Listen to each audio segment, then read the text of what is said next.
बार की बात है, सोनी चिड़िया अपने घर में बहुत ही चिंतित होकर बैठी हुई थी और वह सोच रही थी कि मेरे आसपास वाले सभी पक्षी कुछ न कुछ काम करके अपना गुजारा करते हैं। अगर मुझे मेरे बच्चों को अच्छे से पालना है तो मुझे भी कोई काम करना होगा। फिर वह सोचने लगी कि वह क्या काम करे। क्यों ना मैं अपने फलों का व्यापार शुरू करूं। हाँ, मैं फलों को अपने घर के पास ही बेचने का काम शुरू करती हूँ। और फिर अगले ही दिन से सोनी चिड़िया अपने फलों का व्यापार पेड़ के नीचे ही करने लगती है तथा ग्राहक का इंतजार करने लगती है। पहले 2 दिन सोनी के पास कोई ग्राहक फल खरीदने नहीं आया। सभी पक्षी अपने अपने कामों में व्यस्त थे। मुझे हार नहीं माननी चाहिए। अगर आज ग्राहक नहीं आए तो क्या हुआ, मैं मेरा काम बंद नहीं करूंगी। सोनी शाम होने तक वहीं बैठी रहती है। तभी चट्टू उसके पास आ जाता है। अरे वाह सोनी, तुमने नया काम शुरू कर दिया। हाँ चट्टू भैया, मुझे मेरे बच्चों का अच्छे से ख्याल रखना है, इसलिए मैंने फलों का व्यापार शुरू किया है। मगर सोनी, हमें इसके बदले तुम्हें क्या देना होगा? जितना फल उतना ही उसके बदले में अनाज। ये तो बहुत अच्छी बात है। ठीक है, अब मैं चलता हूँ। सुबह सारे पक्षियों को तुम्हारे व्यापार के बारे में जरूर बताऊंगा। चट्टू वहाँ से चला जाता है और सोनी भी अपना व्यापार बंद करके अपने घर जाने ही वाली थी कि उसके दोनों बच्चे उसके पास आ जाते हैं। माँ, हमें बहुत भूख लगी है। हाँ मेरे बच्चों, आज कोई फल नहीं बिका, पर कल जरूर बिकेगा। तुम चिंता मत करो। चलो, मैंने कुछ दाने ऊपर रखे हुए हैं, मैं तुम दोनों को वह देती हूँ। ऐसा बोलकर सोनी दोनों बच्चों को अपने घर में ले गई और सोचने लगी, मेरे पास तो थोड़ा सा ही अनाज है। अगर मैं इसे खाऊंगी तो मेरे बच्चे भूखे ही सोएंगे। बच्चों, तुम दोनों खाना खा लो। मैंने खाना खा लिया है। खाना खाकर दोनों बच्चे सो जाते हैं, लेकिन सोनी अपने व्यापार के बारे में सोच रही थी। अगर कल मेरे फलों की बिक्री नहीं हुई तो मुझे कोई दूसरा काम करना पड़ेगा। सुबह हो जाती है और सोनी अपने फलों का व्यापार करने लगती है तथा ग्राहक का इंतजार करने लगती है। तभी वहाँ पिंकी मौसी आ जाती हैं। अरे आइए आइए पिंकी मौसी, बहुत दिनों बाद दिखी आप। हाँ सोनी, मुझे चट्टू ने बताया था कि तूने फलों का व्यापार शुरू किया है, तो मैंने सोचा मैं भी खरीद कर लाती हूँ कुछ फल। हाँ हाँ मौसी, ये तो बहुत अच्छी बात है। बताइए आपको कौन से फल दूँ? मुझे तुम कुछ सेब दे दो। पिंकी मौसी ने कुछ सेब खरीद लिए और उसके बदले में कुछ अनाज सोनी को दे दिया। सोनी का फलों का व्यापार अब शुरू हो गया था, इसलिए सोनी बहुत खुश थी। धीरे धीरे करके बहुत सारे पक्षी सोनी के पास आने लगे और थोड़ी ही देर में उसके सारे फल बिक गए। देखते ही देखते सोनी के पास बहुत सारा अनाज इकट्ठा हो गया। अरे वाह, मुझे तो पता ही नहीं था कि चट्टू भैया को बोलने से मेरा व्यापार अच्छा चल जाएगा। तभी चट्टू वहाँ पर आ जाता है। देखा सोनी, चल गया ना तुम्हारा व्यापार। हाँ चट्टू भैया, सिर्फ आपकी वजह से। आपका बहुत बहुत धन्यवाद।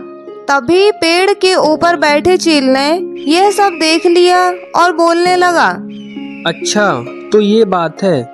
सोनी ने तो अपना व्यापार शुरू कर लिया है, लेकिन उसको ये नहीं पता है कि उसके इस व्यापार से मुझे कितना ज़्यादा फायदा होने वाला है। अब मैं इन सभी पक्षियों को फ्री में फल देकर अपने झांसे में फंसाऊंगा और अपना भोजन बनाऊंगा। साथ ही साथ अपने परिवार वालों को भी इनकी दावत दे दूंगा। ऐसे ही 3-4 दिन हो जाते हैं। सोनी का व्यापार अच्छा चल रहा था, लेकिन जब एक दिन सोनी अपना फलों का व्यापार कर रही थी, तभी उसने देखा कि उसके ठीक सामने एक चील ने भी फलों का व्यापार शुरू कर दिया है और वह जोर जोर से चिल्ला रहा था, आइए आइए सारे पक्षी मेरे पास आइए और मुफ्त में अपना मनपसंद फल ले जाइए। ऐसा मौका अब दोबारा नहीं मिलेगा आपको। सोनी उसे देखकर हैरान हो गई और सोचने लगी कि आखिर चील ऐसा क्यों कर रहा है। अरे चलो चलो, देखो चील हमें मुफ्त में फल खाने को दे रहा है। हाँ चलो चलो, हाँ सभी चील के पास चलो। हाँ मौसी, आप सही बोल रही हैं। हम सभी चील के पास चलते हैं और फ्री में फल खाते हैं। आइए आइए, मुफ्त में फल लेकर जाइए। इसके बदले मुझे कुछ नहीं चाहिए। ऐसा मौका बार बार नहीं आएगा। यह सब देखकर सोनी बहुत परेशान हो गई। उसे समझ नहीं आ रहा था कि यह सब क्यों हो रहा है। तभी वहाँ चट्टू आ जाता है। अरे सोनी, मुझे तो चील की ये बात हजम नहीं हो रही है। लगता है दाल में कुछ काला है। हाँ चट्टू भैया, मुझे तो पूरी दाल ही काली लग रही है। देखना आप, ये चील कुछ न कुछ गड़बड़ जरूर करेगा। ठीक है सोनी, इसका पता मैं जरूर लगाऊंगा। जब चील के सारे फल खत्म हो गए तो वो अपने घर वापस जाने लगा। चट्टू भी उसका पीछा करने लगता है। अब देखो, मैं अपने परिवार वालों के साथ मिलकर कितनी आसानी से इन सभी पक्षियों को खाऊंगा। चलो मैं अपने परिवार वालों को सूचित कर देता हूँ। चट्टू ने चील की सारी बातें सुन ली और वापस वो सोनी के पास आ जाता है। सोनी, वो चील सारे पक्षियों को अपने जाल में फंसाकर उनको अपना भोजन बनाना चाहता है। वो कल अपने पूरे परिवार को लेकर आने वाला है। जब वो सब पर ढाबा बोलेंगे तो पक्षियों को ये समझ में नहीं आएगा कि वे सब भागकर कहाँ जाएं। अरे बाप रे, हमें सभी को सूचित करना चाहिए, नहीं तो अनर्थ हो जाएगा। ऐसा बोलकर वो दोनों हर एक पक्षी के पास जाते हैं और आने वाले संकट के बारे में बताते हैं। लेकिन किसी को भी उन दोनों की बातों पर विश्वास नहीं हो रहा था। चट्टू भैया, अब हम क्या करें? किसी को हमारी बातों का विश्वास ही नहीं हो रहा है। अब ये तो आने वाला कल ही बताएगा। अगले दिन सुबह हो जाती है और सोनी अपना व्यापार रोज की तरह शुरू कर देती है। वहीं दूसरी तरफ चील भी वहां आ जाता है और अपने फल मुफ्त में बांटने लगता है कि तभी सारे पक्षी सोनी के पास आ जाते हैं। देखो देखो, ये सोनी अनाज के बदले में फल देती है और वो बेचारा चील हमें मुफ्त में फल दे रहा है, तो इसको जलन हो रही है। ये सब इससे देखा नहीं जा रहा है। हाँ हाँ बुलबुल, तुम सही बोल रही हो, क्योंकि चील की वजह से इसका व्यापार जो बंद हो गया है। अरे नहीं बुलबुल बहन, ऐसा बिल्कुल भी नहीं है। आप लोग देखना, आगे बहुत बड़ी परेशानी होने वाली है। तभी चट्टू ने आकर चील के ऊपर जाल डाल दिया। चील एकदम से घबरा गया और बोला, अरे चट्टू, तू ये क्या कर रहा है?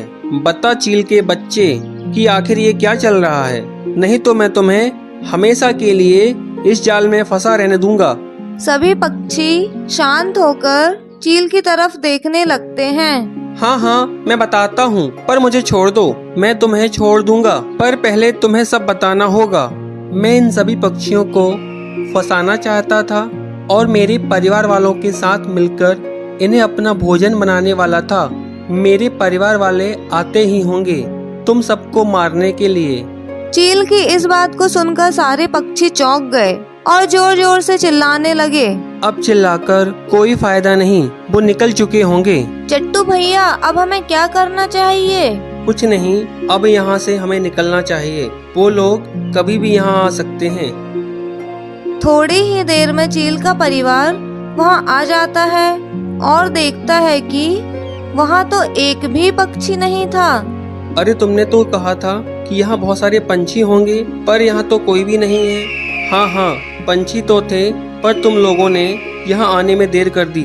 चील के परिवार ने चील को छुड़ाया और वापस अपने घर चले गए और यहाँ सभी पक्षी मिलकर सोनी और चट्टू से माफी मांगते हैं। अरे सोनी और चट्टू, हमें माफ कर दो। अब हम कभी भी तुम्हारी बात को झूठा नहीं समझेंगे और हमेशा तुम्हारी बात मानेंगे। सोनी का व्यापार फिर से शुरू हो जाता है। फल ले लो फल, मीठे मीठे ताजे ताजे फल।